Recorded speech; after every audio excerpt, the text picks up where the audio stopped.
build these nice T boxes, you define your concept. Do you also have the databases that provide you with the necessary data? If you look at the office space, when we want to maintain who's sitting where does this data come from? That's something you have to consider. If you think of office space, people move around. Students join the university or leave the university. It's a really dynamic field. So the question is, how do you keep that data, how do you maintain that data such that it's fresh? And maybe you have a wonderful ontology, but you can never use it because you really have this problem with having the up-to-date data available to answer these questions.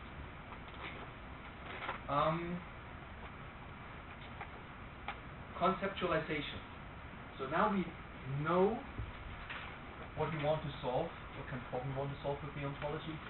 We have an idea about the answers we want to give using this ontology. But how do we now define our terms? How do we relate them? And the first question we should answer ourselves here is, what can we reuse? What kind of databases are available? What kind of vocabularies are available? What kind of ontologies are available? It's we have about some of these ontologies already. You've seen them, and there is always this idea that these ontologies, they are on the web, and if you want to describe a person, you probably rather want to first look at the fourth ontology and see, can I solve most of the problems that I have around persons using this ontology? With the idea being that when I describe persons with the fourth concept, and there's an application that doesn't understand all the rest, but that knows about how to handle fourth, that application will already be able to deal with part of what I do here. So rather than coming up with completely new terminology, it's good to reuse that part. The same is true for documents. Dublin Core, I think it was also presented at the beginning of the course, is there to describe documents. Who created the documents? What's their title? What's their format, and so on. It's not a very big ontology. At the same time, it's very useful, very reusable, and it has been agreed upon by libraries to describe documents, and not only documents, actually, also some kind of artifacts. And SHOC is an ontology about social media, so things like particular people post statements on Twitter or Facebook. It generalizes over individual social networks, and quite often you will have to manage things like that. Right? Maybe not in the office space domain. I would not see a need for that. I would see a need for describing people, and I would see maybe a need perhaps for describing documents or books that you want to put on some shelves. So this certainly, this maybe the people posting on social media will probably not be necessary for an office space ontology. And then you have this ontology SKOS, Simple Knowledge Organization System, which is very much like keyword hierarchies you will find in the libraries. So when you come up with topics and subtopics,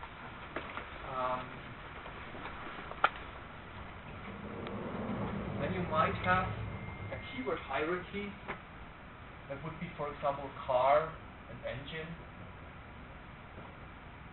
and wheels, and like part of the engine, maybe there would be some gear or something like that.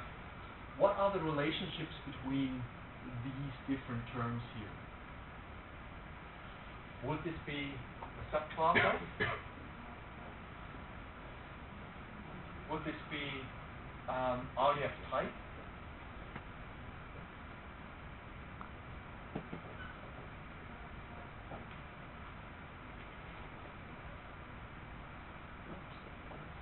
Would this be something else? Has part. Has part would be good suggestion, exactly. And that applies nicely here. We might have other things like car, let's say gas consumption.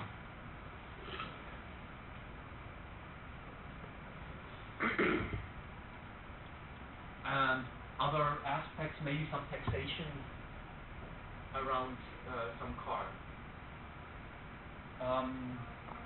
Would this still be HasPart? No. So quite often what you see when you want to organize a domain, quite often you see HasPart, if you correctly recognize. Sometimes you want to have other relationships where you go from one term towards more specific terms in that domain. And this is typically what happens when you look for keywords that organize a library.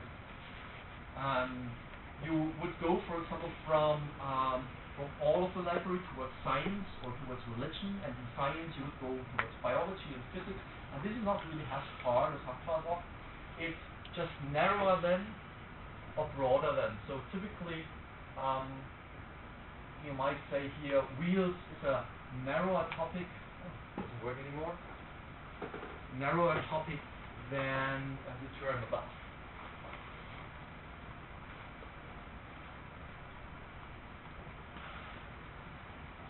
So this is a relationship that's used a lot in thesauri, and quite often you have to map these thesauri into your ontology, and then there's a principal way of doing that using this cross ontology.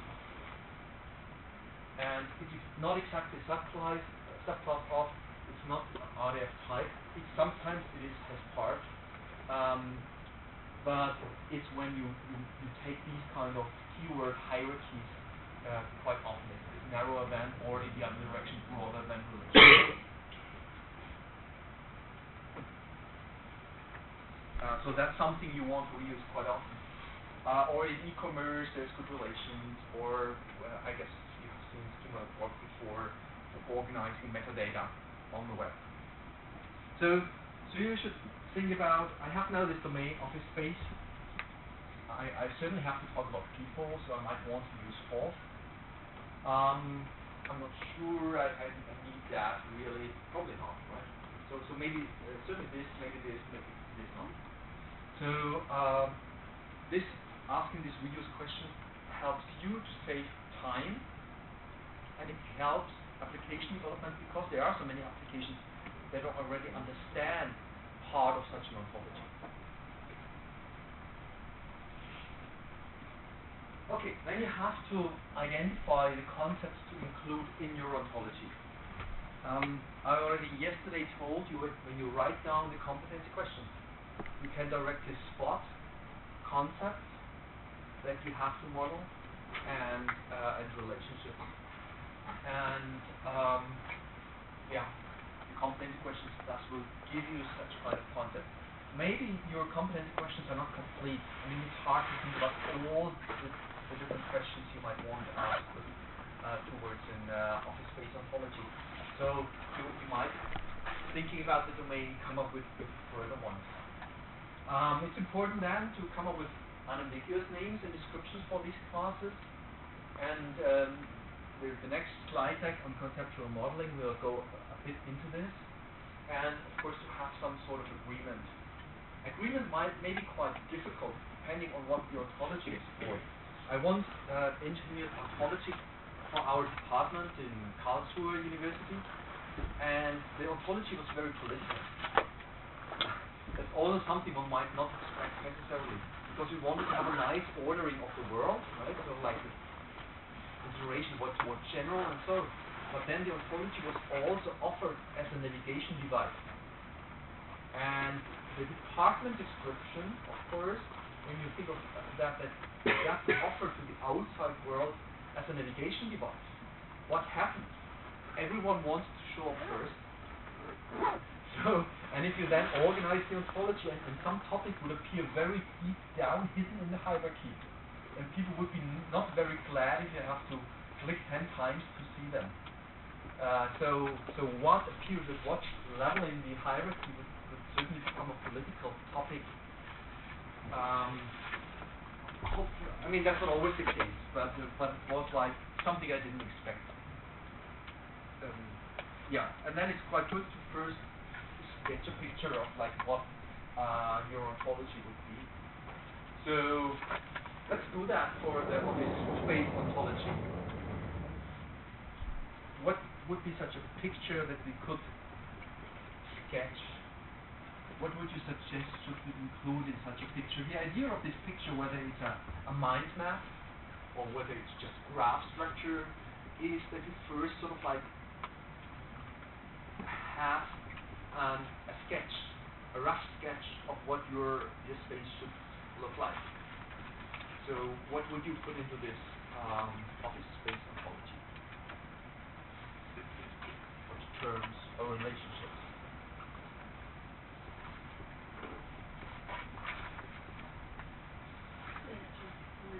Furniture?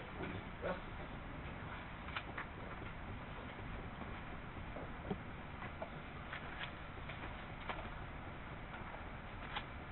Some more suggestions. People. Yeah. I would say. Well, there's something which is still to follow actually.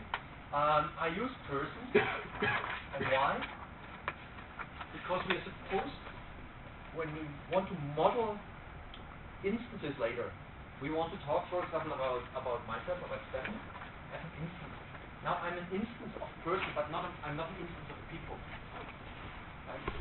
And so sometimes you want to use plural when you talk about a plurality, right? So you might, what would be an example?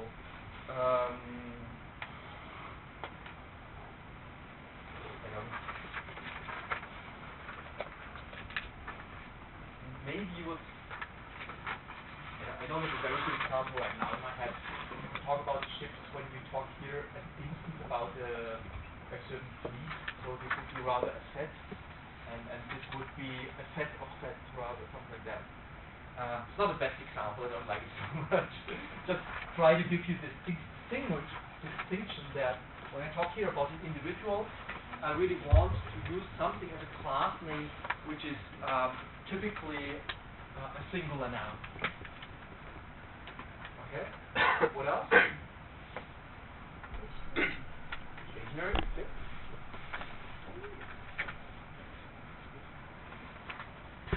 Okay, what else? Subclasses like table, chair. Table, chair.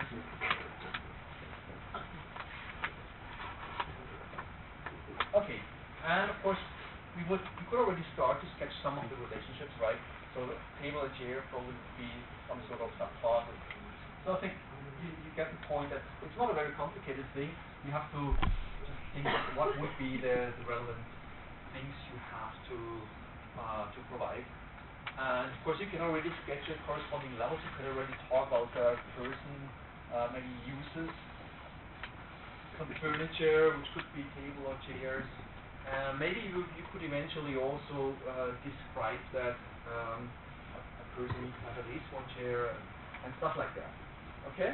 So you get the picture. What you started with, actually, you started all rather at the top, which is one possible strategy, right? Probably also because the domain is easy enough for you to understand. Quite often what you might want to do is to rather start in the middle. The middle would be rather table and chair, a middle level of generalization, and then work it downwards and upwards, where in the chair you probably want to distinguish some chairs that you would really use as a working chair for longer hours, or just as a chair at any discussion table. So there would be probably specifications with different kind of purposes. I'm not sure what kind of names for these would be. Okay, so you get the picture. Typically, I would recommend start at this middle level and then work towards specializations and generalizations. Here it's completely fine in this example to start from the top.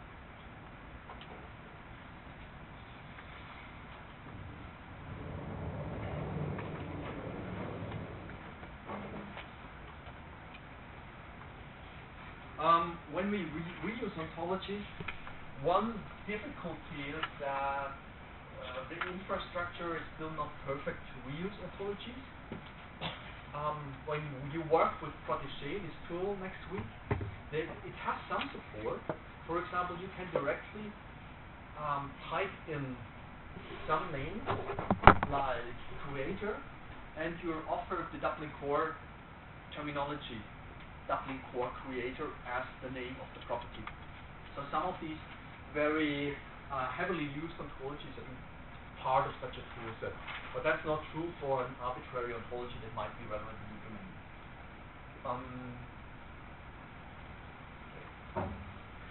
There have been in the past some tools to actually search for ontologies on the web, like Google, it's about 10 years old, and so Semantic Web, Google was the idea, or Watson, but not the IBM Watson, so the use of that name was older. It was rather the idea for Sherlock Holmes and Watson. And Watson was supposed to be the helper Sherlock Holmes to find the right ontology.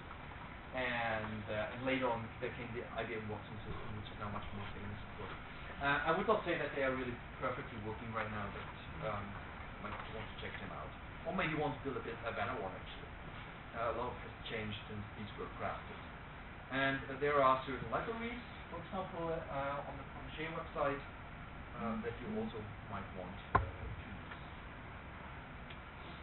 Okay, now with this sketch here, we have, not much more than a sketch. So we need to move from a list of concepts with some arrows between them to a formalization. And of course, in the past lectures when we discussed about the different primitives that we have in OWL, we discussed basically how to formalize things. Yeah? We provided the ingredients. We didn't practice really yet that much how to come up with a formal definition. And that means for your sketch, rather than noting down the hierarchy, which I started to do here, you really have to think about which kind of restrictions can you really give. I must say this is quite often very difficult. Can you really say that every person must have at least one chair? And then you have a visitor, and this also person, and it can become very tricky, especially with these numerical restrictions. It's good when you come up with formalization and you really distinguish in the hierarchy which of the classes are disjoint. So clearly, again here, you would really want to make sure that furniture and person are disjoint. When you do this, it would mean that if you define one class like furniture and one class person, they don't overlap. If they would overlap, there would be an instance that would be both the furniture and the person. And unless you say this explicitly in OWL, that they are disjoint, they might be overlapping. Okay? And we have this OWL modeling primitive for doing that. And of course that's something which is easily forgotten, because you just think I define furniture, I define person, what else would I have to do? There are, when you go down into the details, which we don't do in this course, there might be issues with how you write down things. Some of the formalizations might become very, very inefficient, and the reason may never come back. It's very good, for example, to have disjointness at a high level of abstraction, so you assert it only once. So asserting it at the level of furniture and person is very good, because it applies not only to furniture and person, but it also applies to person and chair, because chair is a subclass of furniture. So if furniture is this circle and person is this circle, and in the class of chairs is a subcircle in furniture, and tables is a subclass of furniture, and you say furniture and person is disjoint, then this disjointness is also true for chair and person, or table and person. So it's good if you can introduce such disjointness at rather high levels in the hierarchy. Or of course we discussed the notion of keys, the notion of functionality or inverse functionality. when you can indicate something like that, this is very important. I mentioned already how to build the class hierarchy with the different strategies, starting bottom up, top down, middle out. I usually would recommend middle out because that's typically most natural for us actually.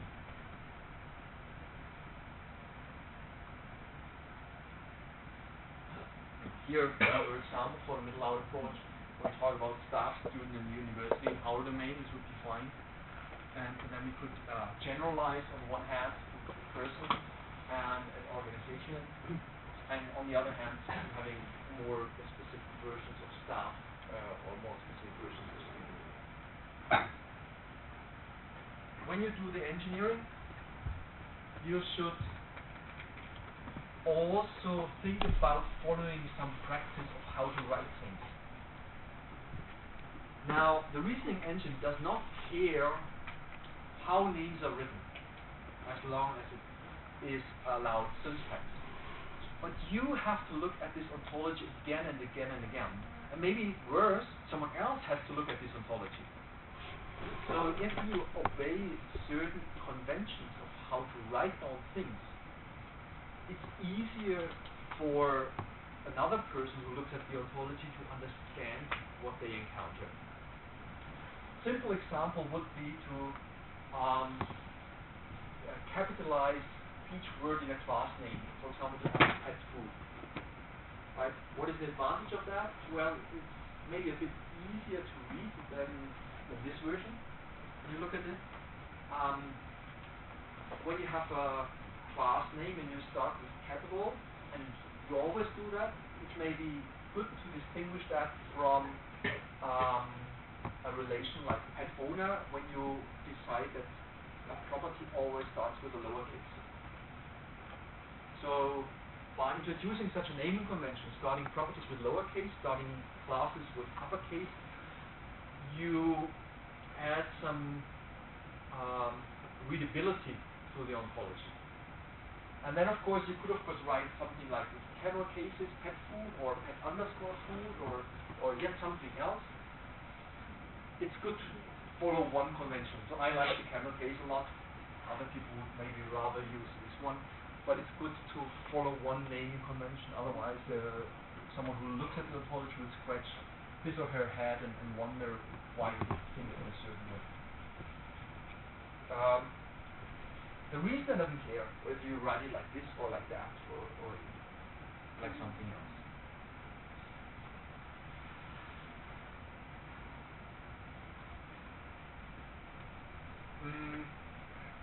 Always a very big question comes up when you have a sketch of the terms and then you have to decide how to model something. Do you want to model it as a class or a relation? And this can also be actually quite a fight with your customer. It's like last year I did such an ontology engineering exercise with some social scientists, and it was how to say that? I had a certain picture in mind how we can do things with a few constructs, and it was very hard for me to communicate to the social scientists how I planned that to be, and how the social scientists wanted to have almost everything as a class. And I had the feeling that some of the things you could more naturally model as a relationship. And the problem quite often is that there is not a single correct answer necessarily. It's more like a matter of experience what comes out as more elegant or more concise and better to reuse in the end. So this is a tricky question. Should I do it as a class or a relation? So here's just a simple example. You could model a student and then say, well, there's a subclass of full-time student and a subclass of part-time student, or you would rather say there's a student and there's a property I can study, for example, and there are two possible values, full-time or part-time. And there's not a single correct answer to how should we do it, like this or the other way.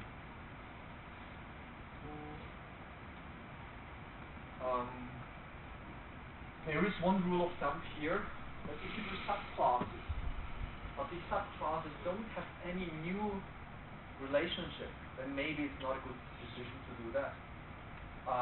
Then maybe you rather want to do it as a relationship. The issue might be that you could come up with a lot of multiple inheritance. So let's do this tiny example here with student full-time, part-time. Might be relevant to our office space also, because that might depend how many desks we need to assign. So we have something like student, and then we have full-time student, and we have part-time student.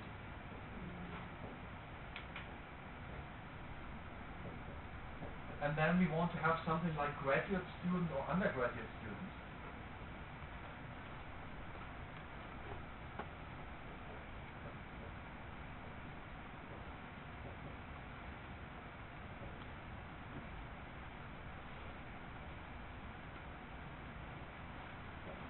And then we might have, I want to have something like, let's say, an ECS student or C student. You see what we create here? We create a really huge hierarchy which might become really difficult to navigate, because in a way it's a forced student or a C student is a student, and then of course we could intersect these like or C undergraduate full-time student, or we would have multiplication of all these possible hierarchical combinations or class combinations, and that might be very hard to navigate and understand what combination would be allowed, what would be possible. So if these subclasses do not have further properties, it might just be better to say something like the student, for example, studies at, and then there comes some department or research group, let's say here research group, no, my pen is getting bad.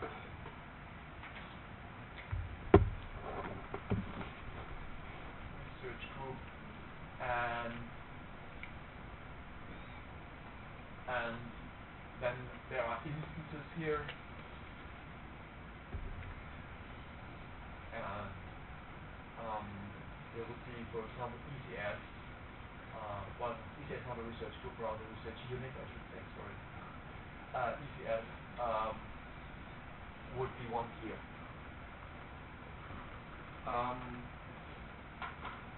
Again, there's not a clear answer. It's not that this version is forbidden. There is really also a question like, how often will this be changed, for example? I mean, you could well imagine that maybe 5 years down the line there would be another research unit. So maybe you rather want to have these units then as instances rather than as changes to the ontology. Then maybe this solution would be more natural. And of course, when you have it in this relationship-like way, it would be much easier to combine things like a student studies at a particular research unit, and what else is a full-time or a part-time student, or is an undergraduate and graduate student.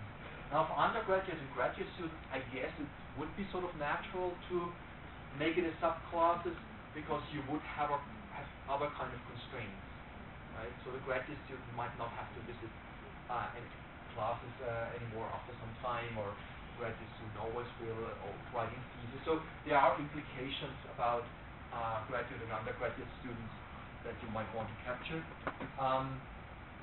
So maybe these would be classes that you want to have, but ECS student or C student probably not. They should probably rather be models using relationships.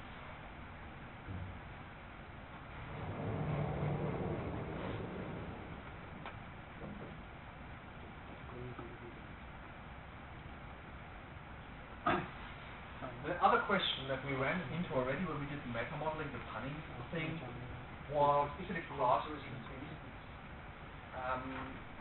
Usually, unless we have several levels, if it can have its own instances, then it should be a class. Right? So a student has an instance, a particular student. This particular student usually does not have instances.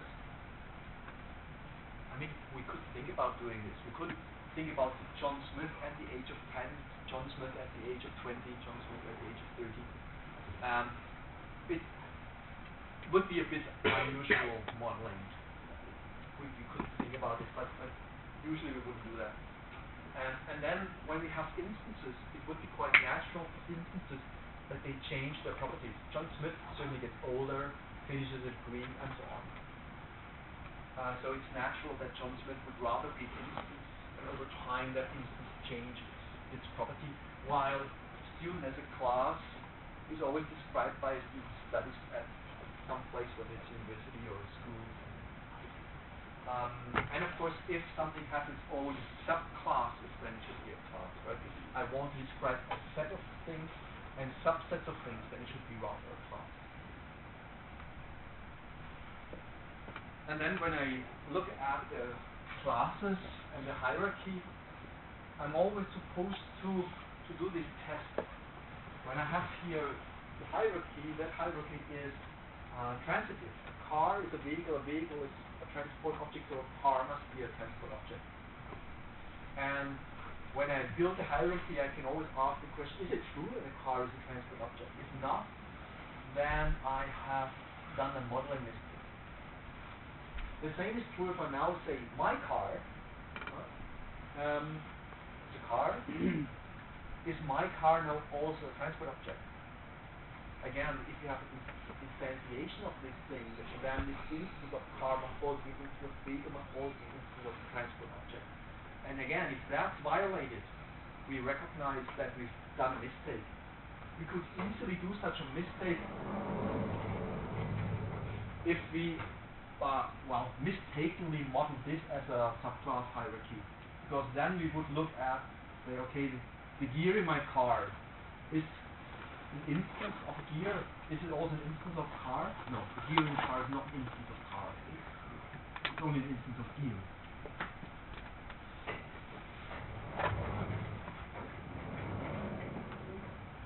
Yeah, that's the same as described here. Subclass of is not the same as part of. And people who first look at these kind of modeling challenges, they often mistake the part and the subclass relationship.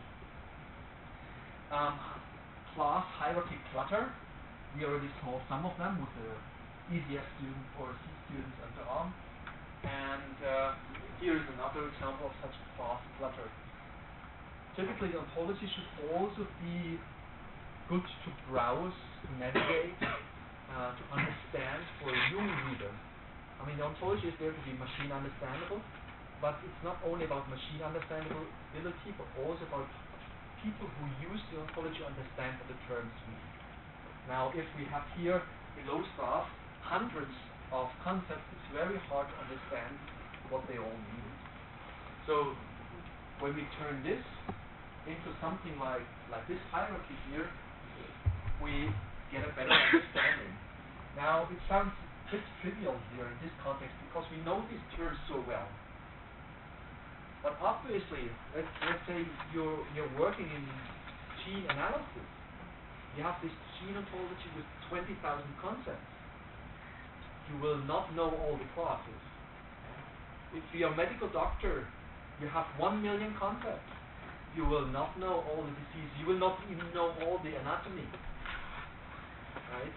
So even with an expert, I mean, no one knows all these things. So this is sort of like a trivial picture. So because we don't care really that much whether it's like this or like that, because we can handle both. But if you extrapolate this to a really big thing, then the distinction becomes obvious.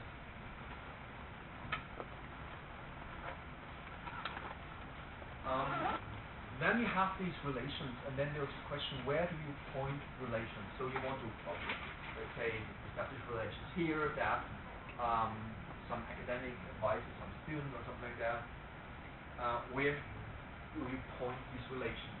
Initially, what happens quite often that you start with pointing them in a too specific way. Could be that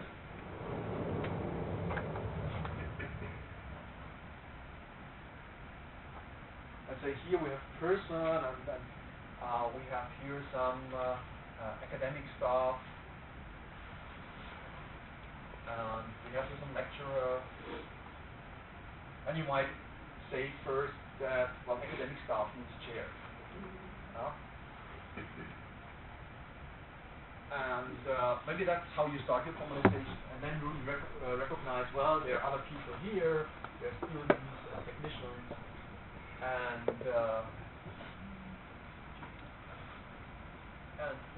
they also have the need for some chair.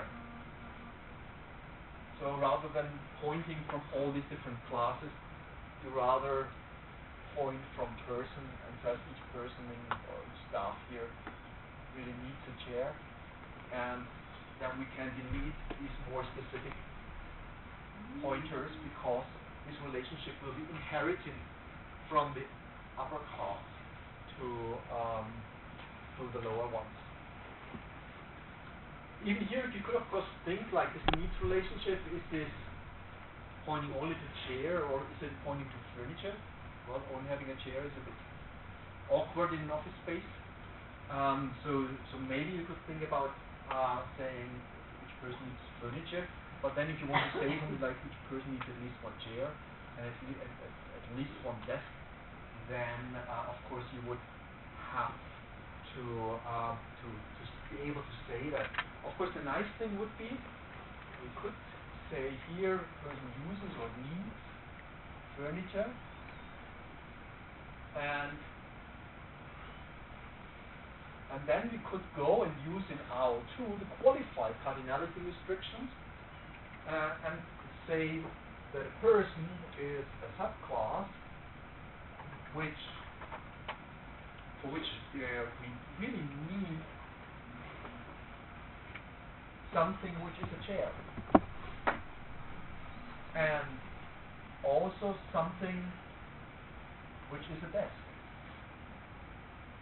So first saying that person needs furniture is fine, and you establish this one property, but then you can use with the qualified cardinality restriction, you can also assert that of this furniture there must be at least one chair and at least one desk.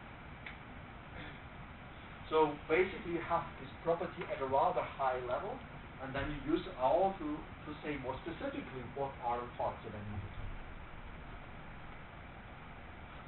So you avoid like an abundance of properties. That again would be really hard to understand.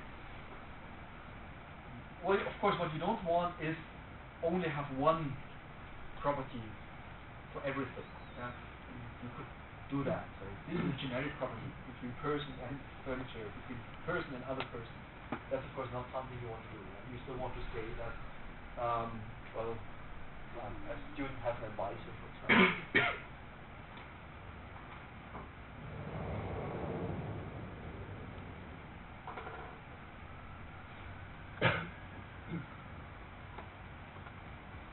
Okay, so again, here's this example: academic teaches a course, not only lecturer teaches a course, or staff works at the university and not only the academic staff. And of course, what can also sometimes happen, which I have not illustrated here, when we say here academic teaches a course, of course we could have some researcher working on some project, not being permanent faculty, and that person teaches something, teaches a course, and maybe we would have then to think about, well, shouldn't we rather restructure that hierarchy to say that this researcher is also considered an academic, right? So maybe by having the properties, we better recognize what our class hierarchy is supposed to be. It would be quite natural to initially say, well, academic are those who are permanently employed by the university on a teaching position, and researchers are those who are temporarily employed on a research project position. And then you find out, well, they both do teaching, so maybe we'd rather do it like this and maybe capture this difference of their employment status in some other way.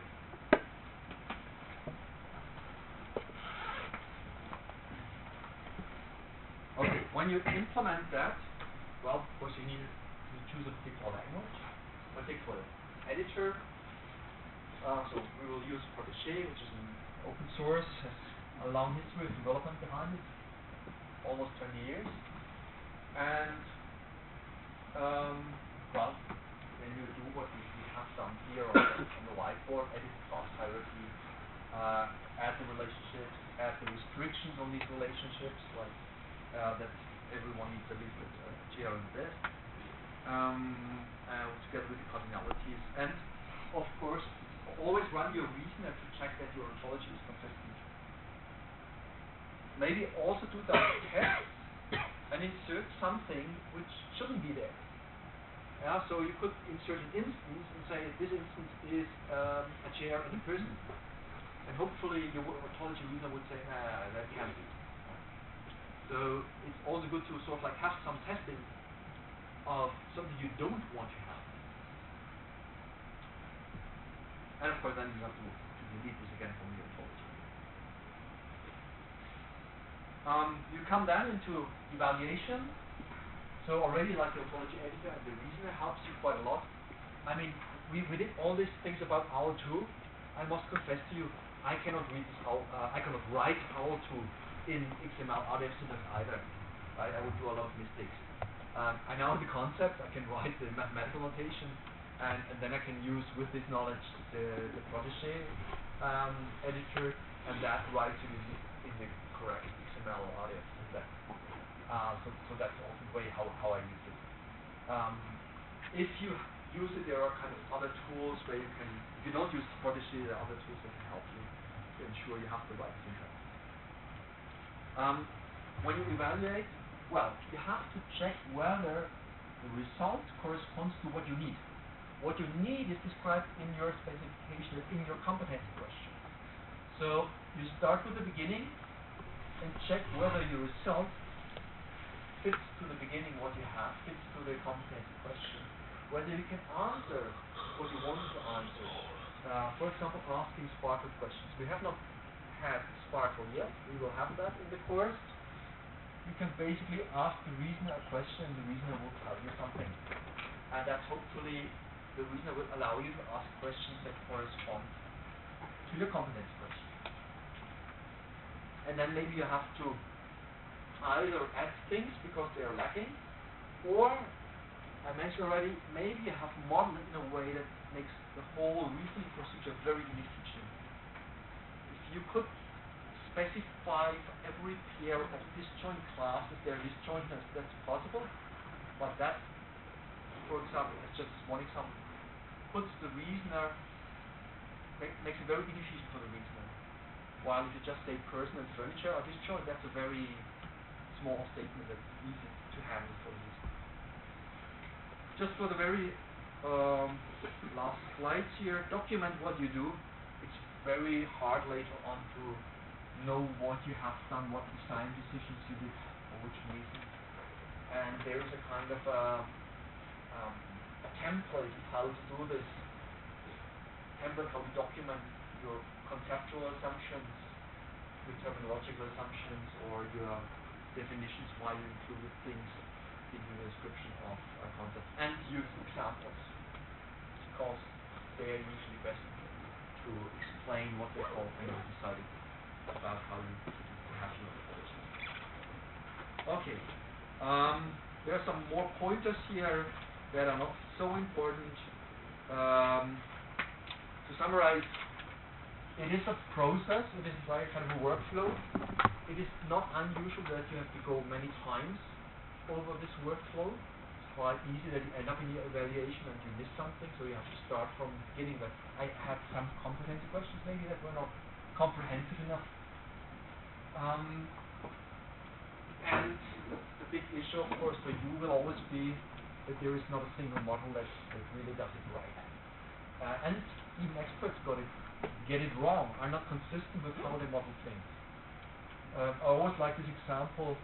When I was a PhD student, my advisor worked on this UMLS ontology, and they, for example, in UMLS, they had modeled anatomy, and then the left female breast was modeled differently than the right female breast. And there was no medical reason for it. It just like happened because the ontology was so big that it was modeled inconsistently.